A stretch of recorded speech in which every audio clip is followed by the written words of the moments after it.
wonderful ladies, and welcome back to my channel. Zanny B. Davis here on YouTube. I speak all about pregnancy, hypnobirthing, and new motherhood.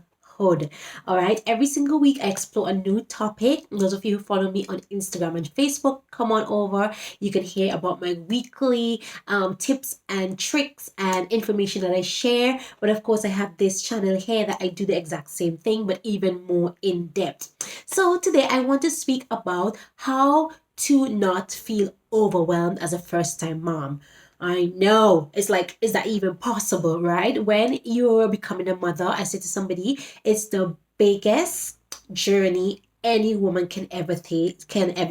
It's not only the biggest, it's the most challenging. It is also the hugest. It's like something out of the ordinary, right? Because if you're coming from, my husband and I, we were together for over 6 years. We were married for over 6 years before we had Zaina. It was just the two of us. It was a huge change. And yes, we were ready, but obviously we had some things that we need to do, adjusting and everything else. And we're still doing that adjustment. But it's just such a huge difference from what you were accustomed to, going from having, oh my gosh, so much time during the day. I remember my husband is military, so I remember we were posted in Cyprus, and my husband was just working all the time, and it was just me.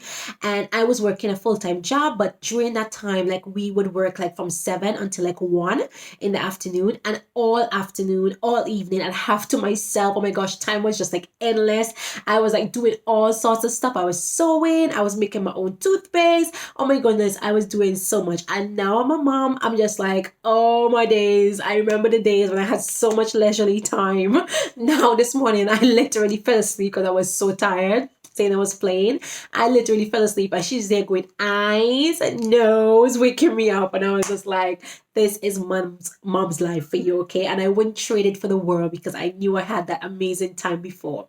So now I want to share with you how to feel less overwhelmed as a first time mom. And I know it's inevitable, but a lot of times you have to get the techniques and the coping mechanisms that you can run to when you're starting to feel like, oh my gosh, this is just a lot, and I can't do anything. Firstly, we are on our own, and per se, like, our families in the Caribbean, so, and our closest relatives like 3 hours away here in the UK. We have friends around, yes, but it's mostly my husband and I. So, I know how it is, right? When you're just like, oh my goodness, I just don't kind of have the support. So I know for like moms who are single moms or whatever, I totally could sympathize with you, because I don't want to say I know what you're going through, because I cannot do this without my partner. Like, he is such a lifesaver to me right now. But I'm gonna go through 5 tips that I know will be able to help you to feel less overwhelmed as a first time mom, or even as a mom in general. These are the things that you can do and that you can run to as your coping mechanism, as your coping techniques. And let's go. Number 1, your mental well being. Self care, self care, self care. For me, self care is a reflection of my self love for myself. I know I am worthy of time for myself. I know I'm worthy of taking care of myself, whether it's physically, mentally, spiritually, emotionally. That is so important, and that should be a daily, consistent thing for you as a mom. That is why I created my worksheet to help you to be able to wake up every single morning and work on your mental and spiritual health. First thing, okay, the worksheet has journal prompts for you. They're what I use. If you want to get that worksheet, click the link below and you'll be able to get that. It's now on sale actually for $9, and I put a price on it because it's gonna make you use it. I know what it is when you get a free thing and you're just like, I'll get to it at some point. When you pay money for this, you will use it, and it is so effective. So making sure that you have a proper mindset, taking care of your mental health every single morning is so important. I'll tell you, this morning I woke up, my husband is not here with us. He had to travel. So my daughter and I have been at home for like the whole month by ourselves. It has not been easy, but I thank God for my mental well-being practice every single morning. I get up, I read my Bible, I journal, I pray, I meditate. And I'm telling you, if I did not have these techniques, I don't know what I'll do. I did all of that this morning, and I still felt like this gloom over me, and I just tried to shake it off. I put on some gospel music and I was like singing my praise on, and I still felt that way. And I kept reaffirming like things are gonna be amazing, things are working out, and I just had to keep going. We went for a walk and I felt so much more refreshed. I got into my gratitude and I felt grateful for my health, for my amazing daughter, for my businesses, everything that I am doing. So, being able to practice a daily self-care routine is so important, especially mentally and spiritually. I cannot stress that enough. If you need more help with this, reach out to me. I'll be happy to assist you. I have a program coming up on this because it is so important. Number two, prayer, sorry. So spirituality again. Prayer. Oh my goodness, I'm a Christian and I do not know how non-Christians make this, because I guess you believe in your own thing. But for me, I believe in my God and I believe that He is powerful, He's awesome, He's amazing. And these are the things that I affirm for myself every single day. When I feel like, oh my gosh, I just can't do this, I am like reading His word. His word says to leave my burden at His feet, like He will take it for me. And I'm like, Lord, I believe that. So this morning again, I just remember just going like, Lord, you take this worry, you take this stress.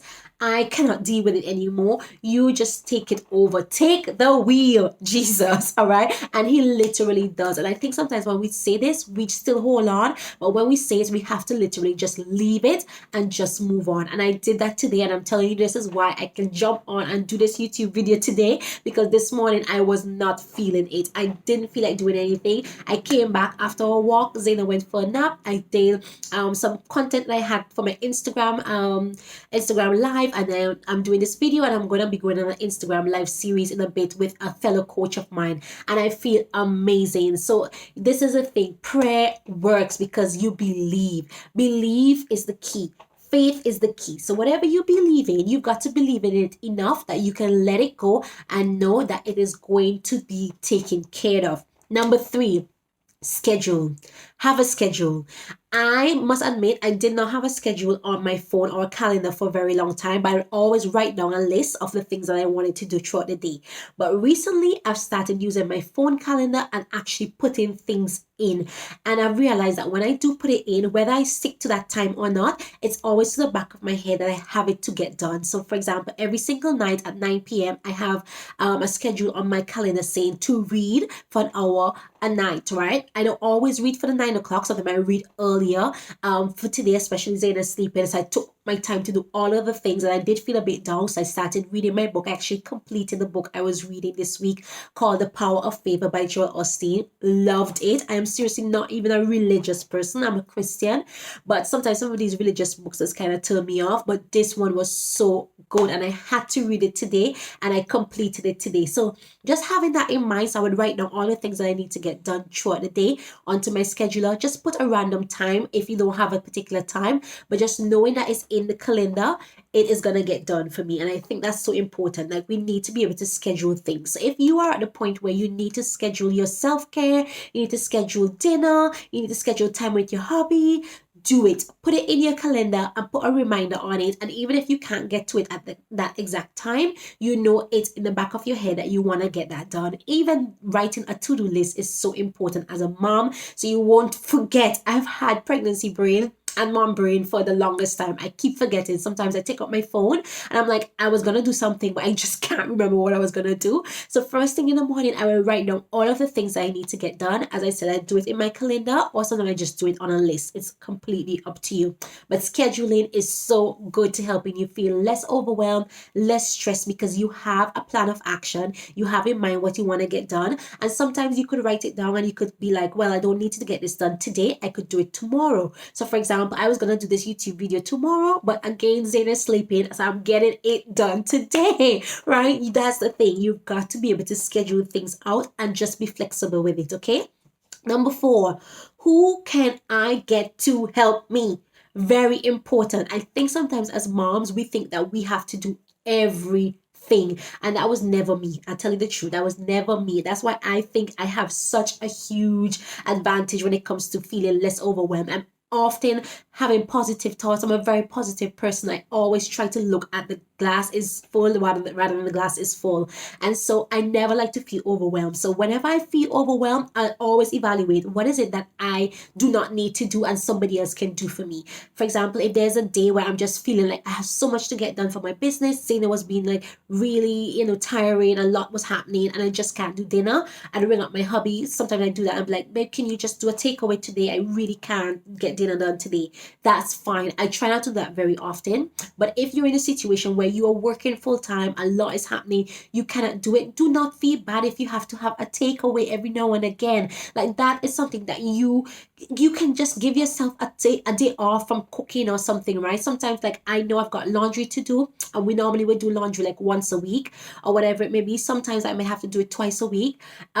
If like one day I see there's so much happening but I have so much going on, I leave it for next day, or I ask Jay to do it for me, which is my husband. What is it that you do not need to do? If it is in your business, if it is in your job, see if you can delegate some stuff that you personally do not have to do. You don't have to do it because it doesn't make a difference if you do it or not. And I think sometimes so many of us women think that we have to do all of the things. We have to take care of the home, we have to take care of the kids, and all of these things. You are going to get burnt out and nobody's going to be happy, neither you or your family. So find a way to delegate some of the things that you need to get done to somebody else who can do it, who has the time to do it, okay?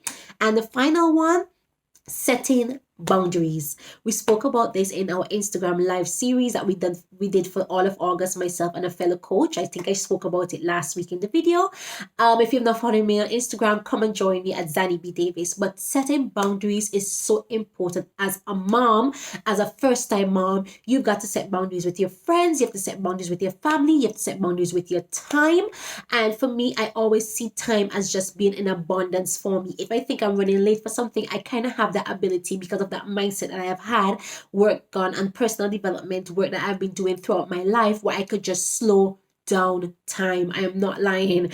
I remember one time we were rushing to an interview that I had to do in London, and I don't know why, but we left late, and we literally had like half an hour to get to the place in London. Now London is very congested. It was, I was just like thinking, oh my gosh, we're not gonna make this.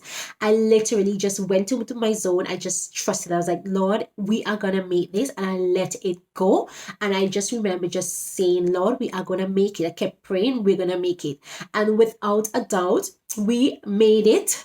Apparently, it was a public holiday. We did not know. The roads were clear. We had 10 minutes to spare. It was amazing. And sometimes I blow my mind when I could do that with time. And so I want to encourage you to set boundaries with yourself and set boundaries with your people around you.